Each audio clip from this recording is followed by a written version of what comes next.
નમસ્કાર વિદ્યાર્થી મિત્રો, હું કમલેશ સોનકુસરે અને આજે આપણે જોવાનું છે ધોરણ 12 વિષય નામાના મૂળ તત્વો. તો વિષય નામાના મૂળ તત્વોનું જે કોડ છે એ 154 છે અને આ વિષયની વાત કરું તો વિષય નામાના મૂળ તત્વો ધોરણ 12 ની અંદર કુલ 13 ચેપ્ટર છે એ બે ભાગમાં વહેંચાયેલો છે. ભાગ 1 ની અંદર ટોટલ 7 ચેપ્ટર આવે છે અને ભાગ 2 ની અંદર કુલ 6 ચેપ્ટર આવે છે. તો બાળકો, આપણે આ વિષયની શરૂઆત કરતાં પહેલાં પ્રકરણ વિશેની માહિતી લઈ લઈએ અને પ્રકરણના ગુણભારો જોઈ લઈએ. એ ગુણભાર જનરલ વિકલ્પ સાથે આવશે અને જનરલ વિકલ્પ વિના પણ આપણે જોઈ લઈશું. તો તમને ખબર જ હશે કે નવા પેપર સ્ટાઇલ મુજબ હવે જનરલ વિકલ્પ પણ આવી જાય છે, બરાબર. આપણે અથવામાં જ્યારે આવતું હતું, હવે જનરલ અથવામાં આવે છે અને એની અંદર તમે એવી રીતે ક્વેશ્ચન ચોઈસ કરી શકો અને ક્વેશ્ચન પ્રમાણે એના દાખલા તમે ગણી શકો છો. તો ચાલો બાળકો, આપણે જોઈએ ભાગ 1 ની અંદર. તો ભાગ 1 ની અંદર કુલ 7 ચેપ્ટરો આવે છે.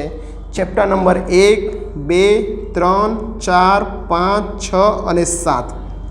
તો બાળકો, ભાગ 1 ની અંદર ચેપ્ટર નંબર 1 એ છે ભાગીદારી વિષય પ્રવેશ.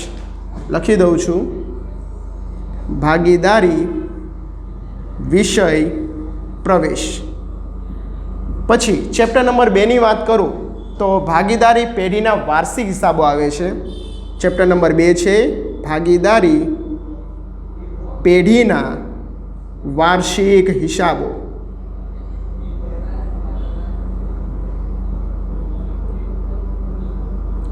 પછી ચેપ્ટર નંબર 3 છે પાઘડીનું મૂલ્યાંકન.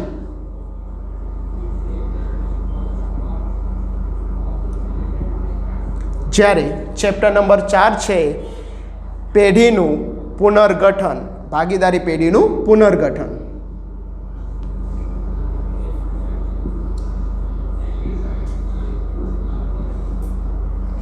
ચેપ્ટર નંબર 5 છે ભાગીદારનો પ્રવેશ.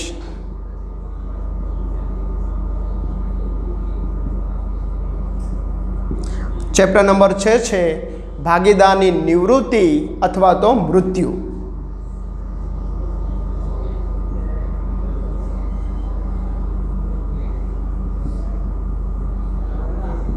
જ્યારે ચેપ્ટર નંબર 7 છે ભાગીદારી પેઢીનું વિસર્જન.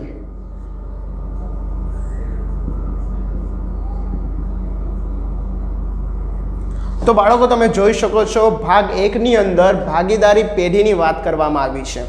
જ્યારે તમે 11મું ધોરણ ભણી ગયા છો તો 11મા ધોરણની અંદર એકાકી પેઢીના હિસાબો આવતા હતા, જે પેઢીનો એક જ માલિક હતો. 12મા ધોરણની અંદર આપણે બે ભાગની વાત કરીએ તો ભાગ 1 ની અંદર ભાગીદારી પેઢીને પ્રવેશથી લઈને વિસર્જન સુધીની બધી જ માહિતી અને બધા પ્રકારના દાખલા આવશે. જ્યારે ભાગ 2 ની વાત કરીએ તો ત્યારે કંપનીના હિસાબો આવશે. તો હવે આપણે જોઈએ છીએ ભાગ 1. ભાગ 1 ની અંદર તમારા કુલ 7 ચેપ્ટર છે. ચેપ્ટર નંબર 1 છે ભાગીદારી વિષય પ્રવેશ, મતલબ ભાગીદારો મળીને જે ભાગીદારી પેઢી બનાવે છે એના જે નિયમો છે એ બધું ભાગીદારી વિષય પ્રવેશની અંદર આવશે. પછી છે બેટા ચેપ્ટર નંબર 2 ભાગીદારી પેઢીનો વાર્ષિક હિસાબ. તો ભાગીદારી પેઢીનો વાર્ષિક હિસાબ જ્યારે પેઢીનું વર્ષના અંતે એટલે હિસાબી વર્ષની વાત કરીએ તો 31 આપણે જે હિસાબો તૈયાર કરતા હોઈએ અને ત્યારે આપણને ખબર પડે છે કે પેઢીનો કેટલો નફો કે નુકસાન થયો છે, તો એ તમારે અહીંયા ભણવામાં આવશે. ભાગીદારી પેઢીના વાર્ષિક હિસાબો આમાં તૈયાર કરવામાં આવશે. પછી ચેપ્ટર નંબર 3 ની વાત કરીએ તો પાઘડીનું મૂલ્યાંકન. પાઘડીનું મૂલ્યાંકન મતલબ પાઘડીનું નવું મૂલ્ય નક્કી કરવાનું હોય છે અને એના એ પ્રકારે 4 પદ્ધતિ આવતી હોય છે. એ 4 પદ્ધતિ આમાં શીખવાનું આવશે. ચેપ્ટર નંબર 4 ની વાત કરીએ તો ભાગીદારી પેઢીનું પુનર્ગઠન છે. એટલે પેઢીમાં જ્યારે નફા નુકસાનનું પ્રમાણ બદલવામાં આવે છે, જ્યારે ભાગીદારો વચ્ચેનો જે હિસાબો તૈયાર કરવામાં આવે કે કયા પ્રમાણે એ લોકો નફો કે નુકસાન વેચશે, એમાં જે ચેન્જીસ હોય છે એ આપણે શીખવામાં આવશે ભાગીદારી પેઢીના પુનર્ગઠનની અંદર. પછી છે બાળકો ચેપ્ટર નંબર 5 ભાગીદારનો પ્રવેશ. જ્યારે નવો ભાગીદાર પેઢીમાં પ્રવેશ કરે છે ત્યારે એના જે નફા નુકસાનનું પ્રમાણ બદલે છે અને હિસાબો તૈયાર કરવામાં આવે છે તે આપણે ચેપ્ટર નંબર 5માં જોશું.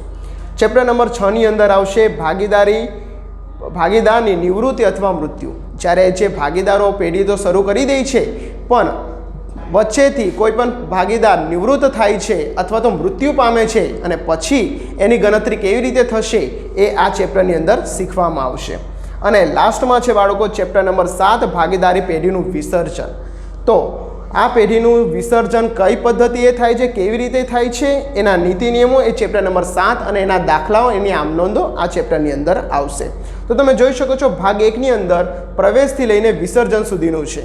તો આપણે એના ગુણભારો જોઈ લઈએ, જનરલ વિકલ્પ સાથે અને જનરલ વિકલ્પ વગરે. બરાબર.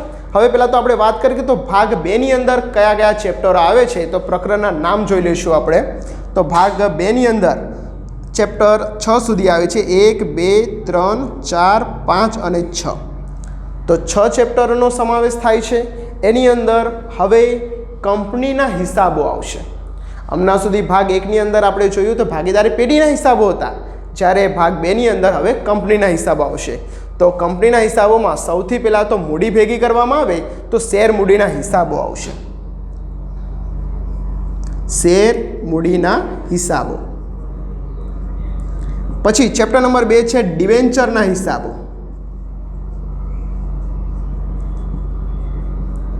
ચેપ્ટર નંબર 3 છે કંપનીના વાર્ષિક હિસાબ.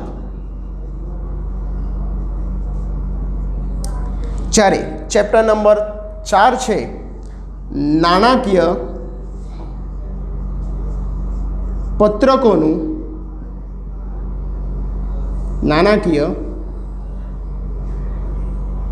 પત્રકોનું વિશ્લેષણ.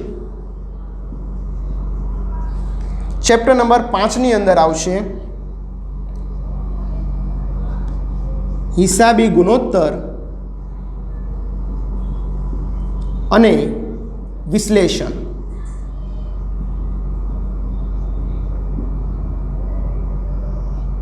જ્યારે ચેપ્ટર નંબર 6 છે રોકડ પ્રવાહ પત્રક. તો બાળકો ભાગ 2ની અંદર ટોટલ 6 ચેપ્ટરનો સમાવેશ થાય છે અને ભાગ 1ની અંદર ટોટલ 7 ચેપ્ટરનો સમાવેશ થાય છે. તો ભાગ 1ના ચેપ્ટરના ગુણભાર જોઈએ એ પણ જોઈએ જનરલ વિકલ્પ વિના, કે જનરલ વિકલ્પ વગર આપણા બોર્ડના પેપરમાં કેટલા માર્ક્સનું કયા ચેપ્ટરમાંથી પૂછાતું હોય છે.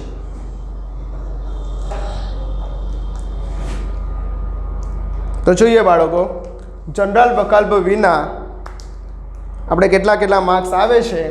તેમાં ભાગીદારી વિષય પ્રવેશ એ કુલ 5 માર્ક્સમાં પૂછાતો હોય છે. પછી ભાગીદારી પેઢીના વાર્ષિક હિસાબ. તો વાર્ષિક હિસાબ તમે 11મા ધોરણમાં ભણી ગયા છો. તો વાર્ષિક હિસાબ એ તમારે 12 માર્ક્સમાં પૂછાય છે, પણ 12મા ધોરણની અંદર એ તમારે 11 માર્ક્સમાં પૂછાશે. 12મા ધોરણની અંદર એ ચેપ્ટર તમારે 11 માર્ક્સમાં પૂછાતો હોય છે. હવે વાત કરીએ પાઘડીનું પુનઃમૂલ્યાંકન. પાઘડીનું મૂલ્યાંકન છે 9 મૂલ્ય નક્કી કરવાનું. આ ચેપ્ટરમાંથી ટોટલ 7 માર્ક્સનું પૂછાય છે બાળકો. પછી છે ભાગીદારી પેઢીનું પુનર્ગઠન. તો ભાગીદારી પેઢીનું પુનર્ગઠન એમાંથી 6 માર્ક્સનું પૂછાશે. જ્યારે ભાગીદારનો પ્રવેશ એ 10 માર્ક્સનું પૂછાય છે. ભાગીદારની નિવૃત્તિ મૃત્યુ એમાંથી 10 માર્ક્સનું પૂછાતું હોય છે.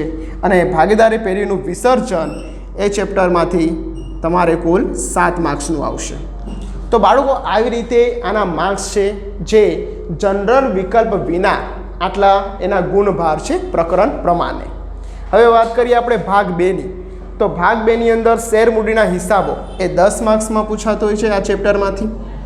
પછી ડિબેન્ચરના હિસાબો એ આ ચેપ્ટરની અંદરથી 5 માર્ક્સનું પૂછાય છે. પછી કંપનીના વાર્ષિક હિસાબનો દાખલો આવે એટલે 11 માર્ક્સમાં જ પૂછાતો હોય છે. બરાબર. હવે છે નાણાકીય પત્રકોનું વિશ્લેષણ. આ ચેપ્ટરમાંથી 6 માર્ક્સનું પૂછાશે. અને પછી છે હિસાબી ગુણોત્તર અને તેનું વિશ્લેષણ. આ ચેપ્ટરની અંદરથી 8 માર્ક્સનું પૂછાશે. જ્યારે લાસ્ટમાં છે રોકડ પ્રવાહ પત્રક. આ ચેપ્ટરથી તમારે 4 માર્ક્સમાં પૂછાશે. તો બાળકો જનરલ વિકલ્પ વિના આ એના ગુણભાર છે પ્રકરણ પ્રમાણે. હવે જનરલ વિકલ્પ એડ થયા પછી એના ગુણભાર કેવી રીતે ચેન્જ થયા છે તો એ જોઈએ. તો પ્રકરણ 1માં જે 5 માર્ક્સમાં પૂછાતું હતું જનરલ વિકલ્પ સાથે જોઈએ તો હવે પણ એ 5 માર્ક્સમાં જ પૂછાય છે. બરાબર. જનરલ વિકલ્પ સાથે પણ એના ગુણભાર કેટલા છે તો 5 માર્ક્સ જ છે. જ્યારે ચેપ્ટર નંબર 2 ની વાત કરું વાર્ષિક હિસાબ, તો એ પણ જનરલ વિકલ્પ સાથે 11 માર્ક્સમાં જ છે. હવે એમાં શું થયું, પાઘડીનું મૂલ્યાંકન. પાઘડીના મૂલ્યાંકનની વાત કરું તો ચેપ્ટર આ 7 માર્ક્સમાં પૂછાય છે વિકલ્પ વિના. જ્યારે વિકલ્પ સાથે કહું તો વિકલ્પ સાથે 11 માર્ક્સમાં પૂછાશે, કારણ કે અહીં એક દાખલો પ્લસ થઈ જાય છે. એ માટે વિકલ્પ સાથે તમે ગણો તો આના માર્ક્સ પણ કેટલા થાય છે, 11 માર્ક્સ થાય છે. પછી વાત કરું ભાગીદારી પેઢીનું પુનર્ગઠન, તો એ 6 માર્ક્સમાં હતું અને વિકલ્પ સાથે પણ 6 માર્ક્સમાં જ છે. જ્યારે પ્રવેશ ચેપ્ટર નંબર 5 છે ભાગીદારનો પ્રવેશ, એ છે 10 માર્ક્સનો ચેપ્ટર, પણ વિકલ્પ સાથે ગણવા જઈએ તો એ 18 માર્ક્સનો ગણાશે, કારણ કે અહીં પણ 8 માર્ક્સનો એક દાખલો શું થાય છે, તો પ્લસ થાય છે.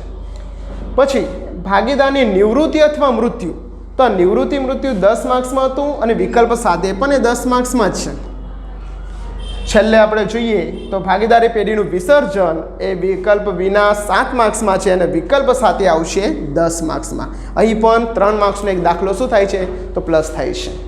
હવે વાત કરીએ આપણે ભાગ 2 ની, તો ભાગ 2 ની અંદર શેર મૂડીના હિસાબો એ 10 માર્ક્સમાં છે, પણ અહીં પણ એક દાખલો પ્લસ થાય છે, એટલે આ 18 માર્ક્સનો ચેપ્ટર બને છે વિકલ્પ સાથે. પછી વાત કરીએ ચેપ્ટર નંબર 2 ડિબેન્ચરના હિસાબોની. આમ તો એ વિકલ્પ વિના 5 માર્ક્સનો છે અને એક દાખલો પ્લસ કરીએ તો આ 8 માર્ક્સનો ચેપ્ટર બને છે. જ્યારે વાર્ષિક હિસાબ 11 માર્ક્સમાં જ આવશે, એમાં કોઈ વિકલ્પ આવતો નથી, બરાબર. પછી નાણાકીય પત્રકોનું વિશ્લેષણ, એ 6 માર્ક્સનો જ છે. અને ત્યાર પછી ગુણોત્તર અને વિશ્લેષણ, હિસાબી ગુણોત્તર વિશ્લેષણ, એ 8 માર્ક્સમાં જ છે. અને છેલ્લે લાસ્ટ જે ચેપ્ટર છે રોકડ પ્રવાહ પત્રક, એ એમ તો 4 માર્ક્સનો ચેપ્ટર છે, પણ જનરલ વિકલ્પ સાથે આપણે જોઈએ તો એમાં હજી 4 માર્ક્સ પ્લસ થાય છે, મતલબ એ થઈ જાય છે 8 માર્ક્સ પ્લસ થાય છે.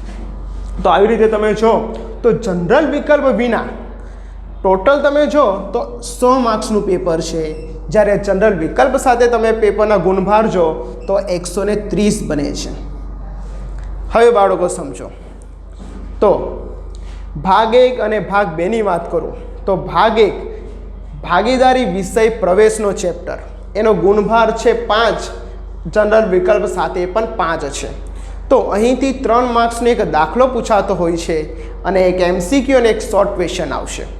પછી વાત કરીએ આપણે ભાગીદારી પેઢીના વાર્ષિક હિસાબની, તો આમાંથી બેટા 11 માર્ક્સનો દાખલો એક પૂછાય છે અને વિકલ્પમાં એમાં કોઈ ઓપ્શન આવતો નથી, એટલે એક જ રહેશે 11 માર્ક્સનો દાખલો. પછી આપણે જોઈએ પાઘડીનું મૂલ્યાંકન, તો પાઘડીનું મૂલ્યાંકન એમ 7 માર્ક્સનો ચેપ્ટર છે. અહીંથી 4 માર્ક્સનો એક દાખલો પૂછાય છે, જ્યારે 2 MCQ આવે છે અને એક શોર્ટ ક્વેશ્ચન આવે છે. અને જનરલ વિકલ્પ આપવાથી મતલબ એક દાખલો આમાં શું થઈ જાય છે, પ્લસ થઈ જાય છે, 4 માર્ક્સનો એક દાખલો આવશે. એટલે એક દાખલો તો પૂછાતો જ હતો 4 માર્ક્સનો અને હજી એક દાખલો પ્લસ થઈ ગયો, એટલે ટોટલ આના ગુણભાર 11 માર્ક્સ થઈ ગયા છે. પછી આપણે વાત કરીએ તો ભાગીદારી પેઢીનું પુનર્ગઠન, એ 6 માર્ક્સનો ચેપ્ટર છે, જેની અંદર 3 માર્ક્સનો એક દાખલો આવશે, 2 MCQ અને એક શોર્ટ ક્વેશ્ચન પૂછાય છે. એવી રીતે આ 6 માર્ક્સનો ચેપ્ટર બને છે અને એમાં જનરલ વિકલ્પમાં કોઈ ચેન્જીસ નથી, એ 6 માર્ક્સમાં જ આવશે, એમાં કોઈ વિકલ્પ મળતો નથી. ચેપ્ટર નંબર 5 ની વાત કરું તો ભાગીદારનો પ્રવેશ, આ ચેપ્ટર 10 માર્ક્સનો છે અને 8 માર્ક્સનો એક દાખલો, એક MCQ અને એક શોર્ટ ક્વેશ્ચન, આવી રીતે મળીને 10 માર્ક્સનો ચેપ્ટર બને છે. પણ જનરલ વિકલ્પની અંદર એક દાખલો હજી પ્લસ થાય છે અને સેક્શન ઈની અંદર 8 માર્ક્સનો એક દાખલો પ્લસ થવાથી આ ચેપ્ટર 18 માર્ક્સનો બનતો હોય છે. પછી વાત કરું બાળકો તો ભાગીદારની નિવૃત્તિ અને મૃત્યુ, આમાં કોઈ ઓપ્શન મળતો નથી, એટલે 10 માર્ક્સનો ચેપ્ટર, બરાબર. એની અંદર પણ 8 માર્ક્સનો એક દાખલો આવશે, પરંતુ આમાં 2 MCQ પૂછાય છે, શોર્ટ ક્વેશ્ચન પૂછાતો નથી, એટલે આ ચેપ્ટર બને છે 10 માર્ક્સનો અને એમાં પણ જનરલ વિકલ્પ કાંઈ મળતો નથી, એટલે એના માર્ક્સ 10 માર્ક્સ જ રહેશે. પછી છે ભાગીદારી પેઢીનું વિસર્જન, આ ચેપ્ટર બાળકો એમ તો 7 માર્ક્સનો ચેપ્ટર છે. 7 માર્ક્સ કેવી રીતે, તો 3 માર્ક્સનો એક દાખલો પૂછાય છે, પછી 3 MCQ આવશે. તમને ખબર હશે કે નવા પેપર સ્ટાઇલ પ્રમાણે વિકલ્પના જ 20 માર્ક્સ છે અને શોર્ટ ક્વેશ્ચન 10 માર્ક્સમાં પૂછાય છે, એટલે ચેપ્ટર વાઇઝ તમે જો તો વિકલ્પમાં વધારો છે. તો આ ચેપ્ટરની અંદર 3 તો MCQ પૂછાય છે, એક શોર્ટ ક્વેશ્ચન પૂછાય છે અને 3 માર્ક્સનો એક દાખલો પૂછાય છે. આવી રીતે આ ચેપ્ટર 7 માર્ક્સનો બને છે. અને જનરલ વિકલ્પ સાથેની વાત કરું તો આની અંદર એક 3 માર્ક્સનો દાખલો હજી પ્લસ થાય છે, મતલબ આના ગુણભાર 10 થાય છે. પછી આપણે જોઈએ બેટા ભાગ 2. તો ભાગ 2 ની અંદર શેર મૂડીના હિસાબો. આમાં ચેપ્ટર 10 માર્ક્સનો છે. આની અંદરથી પણ એક 8 માર્ક્સનો દાખલો આવે છે, એક MCQ અને એક શોર્ટ ક્વેશ્ચન આવશે. પરંતુ જનરલ વિકલ્પ મતલબ એક દાખલો પ્લસ કરવાથી 8 માર્ક્સનો એક દાખલો પ્લસ થાય છે, તેથી આ 18 માર્ક્સનો ચેપ્ટર બને છે. પછી આપણે જોઈએ તો ડિબેન્ચરના હિસાબો. આ ચેપ્ટર 5 માર્ક્સનો છે. 5 માર્ક્સની અંદર તો 3 માર્ક્સનો એક દાખલો જ આવશે, સેક્શન C ની અંદર એક MCQ આવશે અને એક શોર્ટ ક્વેશ્ચન આવશે. આમાં પણ જનરલ વિકલ્પમાં એક દાખલો પ્લસ થાય છે, એટલે 3 માર્ક્સ હજી પ્લસ થશે, એટલે આ ચેપ્ટર જનરલ વિકલ્પ સાથે 8 માર્ક્સનો બને છે. પછી છે બાળકો કંપનીના વાર્ષિક હિસાબ. એમાં 11 માર્ક્સનો ચેપ્ટર છે અને આમાં કોઈ ઓપ્શન નથી મળતું, એટલે આ 11 માર્ક્સનો જ રહેશે. હવે વાત કરીએ નાણાકીય પત્રકોનું વિશ્લેષણ. આ ચેપ્ટર એમ તો 6 માર્ક્સનો છે, બરાબર. 6 માર્ક્સનો કેવી રીતે? તો 4 માર્ક્સનો એક દાખલો પૂછાશે, એક MCQ આવશે ને એક શોર્ટ ક્વેશ્ચન આવશે. આમાં પણ કોઈ અલગથી જનરલ વિકલ્પ નથી મળતા, એટલે 6 માર્ક્સનો જ રહેશે. પછી છે હિસાબી ગુણોત્તર અને વિશ્લેષણ. ચેપ્ટર નંબર છે 5. તો આ ચેપ્ટરમાંથી બેટા 8 માર્ક્સનું પૂછાય છે. 8 માર્ક્સનું કેવી રીતે? તો 4 માર્ક્સનો એક દાખલો આવે છે, 2 MCQ પૂછાય છે અને 2 શોર્ટ ક્વેશ્ચન. જ્યારે જનરલ વિકલ્પમાં કોઈ ફેરફાર નથી, એમાં કોઈ વિકલ્પ મળતો નથી, એટલે આ ચેપ્ટર 8 ને 8 માર્ક્સમાં જ આવશે. પછી લાસ્ટ વાત કરું તો હવે છેલ્લે લાસ્ટ ચેપ્ટર છે, ચેપ્ટર નંબર 6 રોકડ પ્રવાહ પત્રક. આ ચેપ્ટર આમ તો 4 માર્ક્સનો છે, પણ આની અંદર દાખલા નહીં પણ 2 MCQ, 3 MCQ આવશે, એક શોર્ટ ક્વેશ્ચન આવશે. આવી રીતે 4 માર્ક્સ એડ કરતાં જનરલ વિકલ્પ સાથે 8 માર્ક્સનો ચેપ્ટર બને છે. તો બાળકો તમે જોઈ શકો કે આમ ચેપ્ટર વાઇઝ એના ગુણભાર તો 100 થાય છે, પરંતુ જનરલ વિકલ્પ એડ કરતાં આ 130 માર્ક્સનું પેપર બનતો હોય છે. અને 130માંથી તમારે 100 માર્ક્સનું જ અટેન્ડ કરવાનું છે અને 100 માર્ક્સનો પેપર લખવાનો રહેશે. તો આ થઈ બાળકો ચેપ્ટર વાઇઝ પ્રકરણની માહિતી. આપણે નેક્સ્ટ વિડીયોની અંદર ચેપ્ટર નંબર 1થી શરૂઆત કરીશું. એ છે ભાગીદારી વિષય પ્રવેશ, અને એ ચેપ્ટરથી આપણે શરૂઆત કરીએ અને દરેક ચેપ્ટરની એવી રીતે અંદર ડિટેલમાં માહિતી મેળવીશું. ચાલો બાળકો નેક્સ્ટ લેક્ચરમાં મળશું આપણે.